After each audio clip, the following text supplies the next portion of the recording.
Hello students, आज हम class third के गणित विषय के चैप्टर नंबर 2 को ले रहे हैं, जिसकी कुछ एक्सरसाइज को हम पिछले सेशन में सॉल्व कर चुके हैं। आज के सेशन में हम इसकी एक्सरसाइज 2.5 को लेंगे, जिसमें आज हम आरोही और अवरोही क्रम के बारे में पढ़ेंगे। वैसे तो आरोही और अवरोही क्रम के बारे में हम छोटी क्लासेस से पढ़ते हुए आ रहे हैं कि आरोही क्रम हम किसे कहते हैं और अवरोही क्रम हम किसे कहते हैं। तो पहले हम थोड़ा सा आरोही क्रम पर डिस्कस कर लेते हैं कि आरोही क्रम किसे कहते हैं। हम एग्जाम्पल आपके घर से ही लेते हैं। आपके घर में आपके पिताजी सबसे बड़े हैं, उनके बाद आपके माताजी है, फिर मान लीजिए आपसे बड़े आपके भैया हैं, आप हो और आपसे छोटा आपका भाई है। ठीक है, अब आपके इन घर के मेंबर्स को अगर आपको आरोही क्रम में अगर अरेंज करना है तो आप कैसे करेंगे? ठीक है, तो सबसे पहले कौन आएगा आपके घर का? आपका सबसे छोटा भाई। उसे आप सबसे क्या करेंगे? पहली पोजीशन में रखेंगे। ठीक है, उसके बाद अगर आप घर में आपके छोटे भाई के बाद बड़े हैं तो अब आपका नंबर आएगा। ठीक है, उसके बाद आपसे बड़ी अगर आपकी बहन है, भाई है, तो उसका नंबर आएगा। उसके बाद आपकी माताजी बड़ी हैं और आपकी माताजी के बाद आपके पिताजी बड़े हैं। तो हमने लाइन सर उनको क्या किया? छोटे से बड़े के क्रम में अरेंज किया। इस क्रम को हम क्या कहते हैं? आरोही क्रम कहते हैं। आरोही क्रम को क्या कहा जाता है? बढ़ता हुआ क्रम। ठीक है, संख्याओं को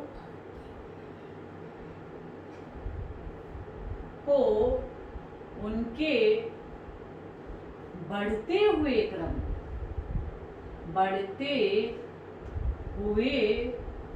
क्रम में लिखना आरोही क्रम कहलाता है। आरोही क्रम कहलाता है।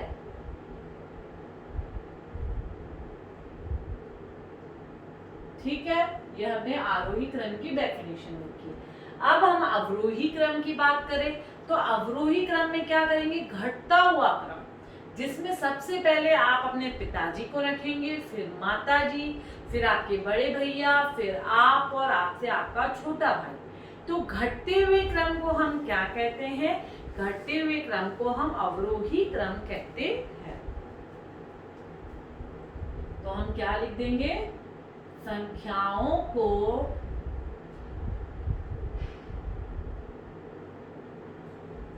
उनके घटते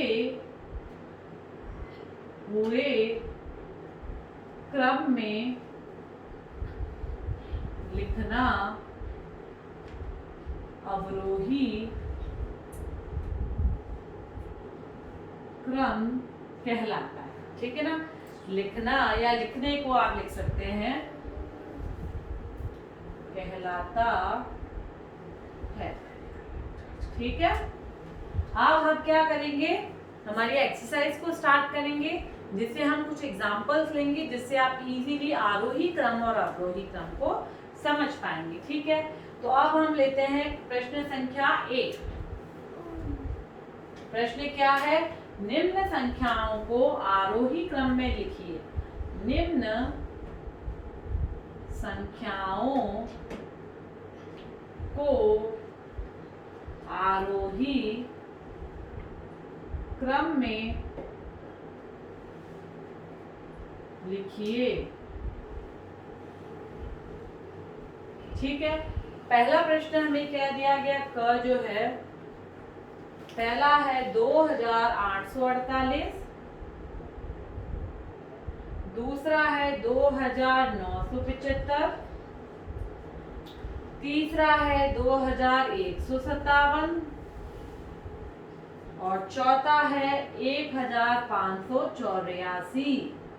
ठीक है, तो हमने ये 4 संख्याएं दी है। अब हमें उन्हें किसमें लिखना है? बढ़ते हुए क्रम में लिखना है। बढ़ता हुआ क्रम क्या होता? आरोही क्रम। ठीक है, तो सबसे पहले आप सबसे छोटा अंक ढूंढेंगे। ठीक है, तो आप सबसे पहले 1000 की संख्या देखिए, इधर भी 2 है, इधर भी 2 है, इधर भी 2 है और इधर क्या है? 1 है। तो सबसे छोटी संख्या कौन सी होगी? 1 वाली। ठीक है, तो 1584 सबसे छोटी संख्या है। ठीक है, सबसे छोटी संख्या कौन सी है?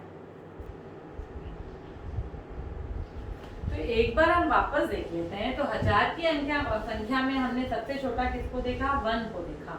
तो सबसे छोटी संख्या क्या होगी? 1584। उसके बाद आप देखेंगे इन तीनों संख्याओं में हजार वाली संख्या 2 है, समान है। तो अब हम सैकड़े वाली संख्या देखेंगे। यहाँ 8 है, यहाँ 9 है, यहाँ 1 है। तो सबसे छोटी संख्या सैकड़े की कहाँ पर है? 2157 पे। ठीक है, फिर उसके बाद आप देखेंगे इन दोनों संख्याओं में हम देखेंगे कौन सा छोटा है। तब आप देखेंगे कि इधर 2 है, हजार की संख्या इधर भी 2 है, इधर सैकड़े की संख्या 8 है और इधर सैकड़े की संख्या कितनी है? 9 है। तो दोनों में कौन सी संख्या छोटी होगी? 2848। और अंतिम संख्या जो सबसे बड़ी होगी वो होगी 2975। तो इस तरह से इस संख्या को हमने किसमें लिखा? आरोही क्रम में लिखा। अब हम हमारी अगली संख्या को, अगले प्रश्न को सॉल्व करेंगे। इसके हम कुछ एग्जांपल्स देखेंगे जिससे आपको क्लियर हो जाए कि हम आरोही क्रम में संख्याओं को कैसे छोटे और से बड़े में लिखते हैं। क्योंकि 4 अंकीय संख्या है तो थोड़ा सा आपको पहचानने में दिक्कत हो सकती है।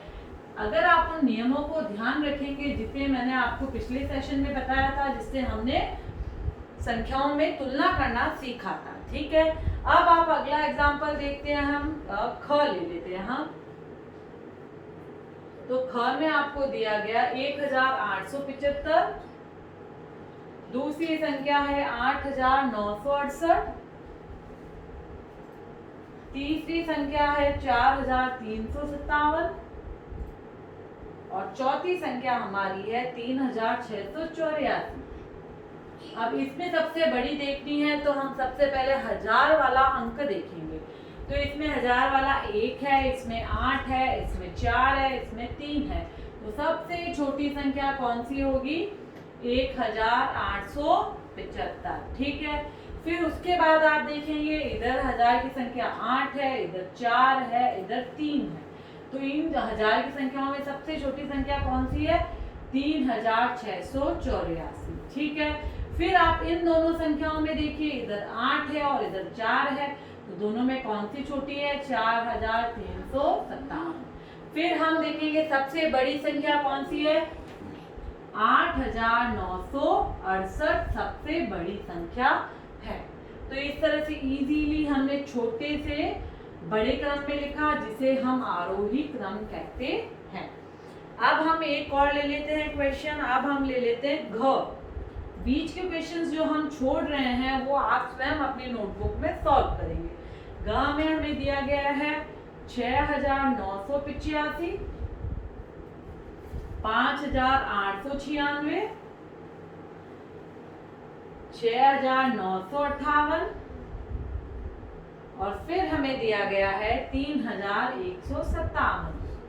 अब इसमें सबसे पहले छोटी संख्या फाइंड आउट कीजिए। सबसे छोटी कौन सी होगी? हजार वाली संख्या। देखिए इधर 6 है, इधर 5 है, इधर 6 है और इधर 3 है। तो 3 सबसे छोटा है, तो 3157 सबसे पहले आ जाएगी। फिर आप देखिए अगली संख्या में, देखिए इन तीनों में हजार में सबसे छोटी संख्या कौन सी है? 5000, 5896। ठीक है, अब आप इस संख्या और इस संख्या की जब तुलना करेंगे तो आप देखेंगे हजार की संख्या इधर भी 6 है और इधर भी 6 है। तो हम अगली संख्या पे आ जाएंगे। सैकड़े की संख्या इधर भी 9 है, इधर भी 9 है। अब हम दहाई की संख्या में आ जाएंगे। तो दहाई की संख्या इधर 8 है और इधर 5 है। और 5 और 8 में कौन सी संख्या छोटी होती है? 5। तो 6958 पहले आ जाएगा। फिर उसके बाद अंतिम क्या आ जाएगा? 6985 अंत में आ जाएगा। तो इस तरह से हमने बहुत इजी वे में क्या किया? संख्याओं को आरोही क्रम में लिखा। अब हम प्रश्न संख्या 2 को सॉल्व करेंगे, जिसमें हम संख्याओं को अवरोही क्रम में लिखेंगे। कौन से क्रम में लिखेंगे? अवरोही।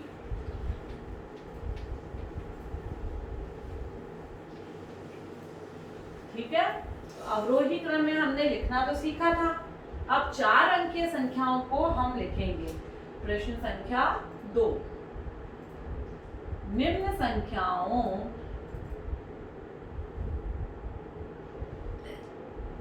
संख्याओं को अवरोही क्रम में लिखिए। ठीक है, अवरोही क्रम में हमें लिखना है। तो पहला प्रश्न हम देखते हैं, हमें दिया गया है जो संख्याएं जो दे रखी है 3672, 1184, 2134 और अंतिम हमें दिया गया 8465। अब इसमें हमें बड़े से छोटा लिखना है। अवरोही मतलब बड़े से छोटा क्रम, घटता हुआ क्रम। तो सबसे बड़ी संख्या हम देखेंगे हजार में। देखिए इधर 3 है, इधर 1 है, इधर 2 है, इधर 8 है। तो सबसे बड़ी संख्या कौन सी है? 8465। उसके बाद हजार की संख्या इधर 3 है, इधर 1 है, इधर 2 है। तो सबसे बड़ी कौन सी है? 3672। फिर हम देखते हैं 2134 और फिर 1184। आपने कैसे आइडेंटिफाई किया? हजार वाली संख्या, इधर 8 है, इधर 3 है, 2 है, 1 है। तो ये क्रम कौन सा है? घटता हुआ क्रम है। अब हम एक और प्रश्न देख लेते हैं। अब हम ग ले लेते हैं। ख आप स्वयं सॉल्व करेंगे। ठीक है, ग आप देखिए, आपको दिया गया है 6530, फिर आपको दिया गया है 3400, फिर आपको दिया गया 7850 और फिर आपको दिया गया है 2175। ठीक है, अब इसमें सबसे बड़ी संख्या कौन सी? हजार वाली संख्या देखिए 6, 3, 7 और 2। तो सबसे बड़ी संख्या कौन सी होगी? 7850। ठीक है, फिर उसके बाद 6530, फिर उसके बाद 3400, फिर 2175। हमने ये कैसे किया? हमने हजार वाली संख्या को देखा था। 7 सबसे बड़ी है, फिर 6 है, फिर 3 है, फिर 2 है। अब हम एक और ले लेते हैं, ड़ को ले लेते हैं प्रश्न। जो प्रश्न हमने सॉल्व नहीं किए वो आप स्वयं अपनी नोटबुक में सॉल्व करेंगे। ठीक है, प्रश्न है 8895, 3975, 9805 और अंतिम है 8075। ठीक है, अब इसमें सबसे बड़ी संख्या हम देखेंगे। सबसे बड़ी संख्या कौन सी है हजार में? इधर 8 है, इधर 3 है, इधर 9 है, इधर 8 है। अब आप देखेंगे कि सबसे बड़ी संख्या कौन सी है? 9805। ठीक है, उसके बाद आप देखेंगे इधर 8895 है, इधर 8075 है।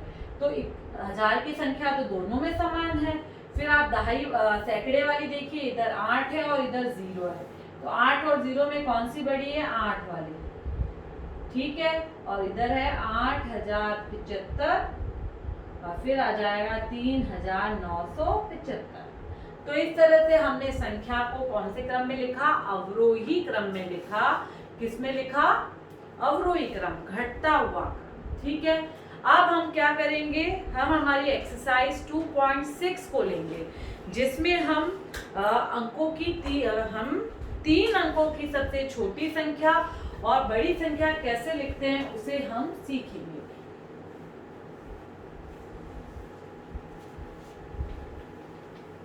अब हम हमारी एक्सरसाइज कौन सी ले रहे हैं? ये हमारी इस चैप्टर की अध्याय 2 की अंतिम एक्सरसाइज है 2.6। 2.6। ठीक है, पहला प्रश्न है दिए गए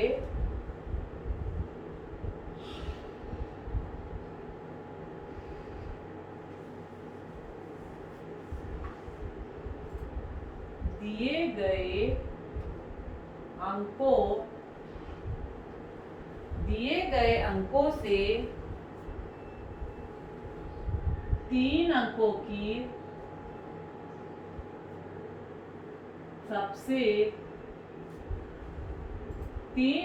की सबसे छोटी संख्या बनाइए। छोटी संख्या बनाइए।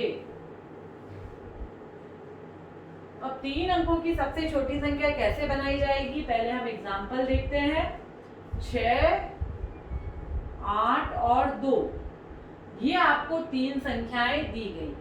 जब आपको संख्याएं कैसी बनानी हो, छोटी बनानी हो, तो आप संख्याओं को कौन से क्रम में लिखेंगे, आरोही क्रम में लिखेंगे। कौन से क्रम में लिखेंगे, बढ़ते हुए क्रम में। ठीक है, तो आप सबसे पहले कौन सी संख्या लिख देंगे, छोटी संख्या बनानी तो 2 को पहले लिख देंगे, फिर 6 आ जाएगा, फिर 8 आ जाएगा, तो 268। ठीक है ना। जब छोटी संख्या बनानी तो हमें कौन से क्रम में लिखना पड़ेगा, आरोही क्रम में, छोटे से बड़े क्रम में, तो हमें संख्या छोटी प्राप्त हो जाएगी। फिर हमें संख्या ग दी हुई है, 3 संख्या 6, 1 और 9। अब इसमें भी आप क्या करेंगे, इन्हें आरोही क्रम में लिख दीजिए, आपको छोटी संख्या ज्ञात हो जाएगी। तो सबसे पहले हम ले लेंगे 1, फिर हम ले लेंगे 1, 6, 9।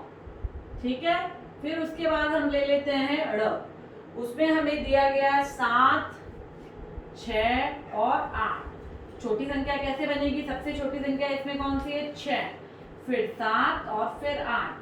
678 सबसे छोटी संख्या होगी इन 3 अंकों की। आपने किसमें लिखा, सबसे छोटी संख्या को पहले लिया, फिर उससे बड़ी, फिर उससे बड़ी। ठीक है, फिर हम एक और ले लेते हैं च को, जिसमें हमें दिया गया 800। इसमें हम क्या ले लेंगे, 800। तो आप इसमें देखेंगे, इसमें 3 अंकों की संख्या छोटी कौन सी होगी। तो ध्यान से देखिए, आपको 3 संख्याएं क्या दे रखी है, 800 आपको दे रखी है। तो 800 में आप देखेंगे सबसे बड़ी संख्या क्या होगी, सबसे छोटी, बड़ी की बात नहीं कर रहे हम, छोटी। तो छोटी संख्या क्या होगी, 800 स्वयं ही छोटी संख्या कहलाएगी, क्योंकि 0 का तो कोई सेंस ही नहीं बनता। अगर 0 को आप आगे की ओर लगा देते हैं, मान लीजिए 0 अगर हम छोटे मानकर लगा देते हैं, तो उसका अर्थ तो 8 ही होगा, तो 1 अंकों की संख्या रह जाएगी। तो इसमें क्या होगा, 3 अंकों की संख्या क्या रहेगी, 800 ही रहेगी। ठीक है, अब हम प्रश्न संख्या 2 को सॉल्व करते हैं। इसी में